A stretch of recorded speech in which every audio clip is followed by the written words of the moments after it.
ഇന്ന് നമ്മൾ back pain reduce ചെയ്യാനും സ്പൈൻ സ്ട്രോങ് ആക്കാനുള്ള റീഹാബ് എക്സസൈസാണ് ചെയ്യാൻ പോണത്. എല്ലാ മൂവ്മെൻറ്റ്സും സ്ലോ ആയിരിക്കണം, കൺട്രോൾഡ് ആയിരിക്കണം. ബ്രീത്തിങ് വളരെ ഇമ്പോർട്ടൻ്റ് ആണ്. So don't hold your breath. Pelvic tilt എന്ന എക്സസൈസാണ് നമ്മൾ ചെയ്തേക്കുന്നത്. ഇത് ചെയ്യുമ്പോൾ നമ്മൾ ശ്രദ്ധിക്കേണ്ടത് നിങ്ങളുടെ ലോവർ ബാക്ക് ഫ്ലോറിലേക്ക് പതുക്കെ പ്രസ് ചെയ്യുക. അത് ചെയ്യുമ്പോൾ നിങ്ങളുടെ പെൽവിസ് സ്ലൈറ്റായിട്ട് ടിൽറ്റ് ചെയ്യണം.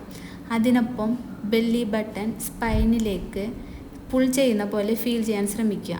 ഏറ്റവും പ്രധാനപ്പെട്ട കാര്യം, ബ്രീത്ത് ഹോൾഡ് ചെയ്യരുത്. ടിൽറ്റ് ചെയ്യുമ്പോൾ ശ്വാസം എക്സേൽ ചെയ്യണം. തിരിച്ചു വരുമ്പോൾ ക്യാറ്റ് കൗ സ്ട്രെച്ചാണ് ഇപ്പോൾ നമ്മൾ ചെയ്യുന്നത്.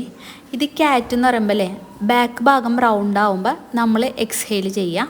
കൗ എന്ന് പറയുമ്പോൾ ബാക്ക് ഭാഗം ആർച്ചാവുമ്പോൾ ഇൻഹെയിലും ചെയ്യുക. ഇത് സ്പൈൻ മൊബിലിറ്റി ഇമ്പ്രൂവ് ചെയ്യാൻ വേണ്ടിയിട്ടാണ് ഇത് ചെയ്യുന്നത്.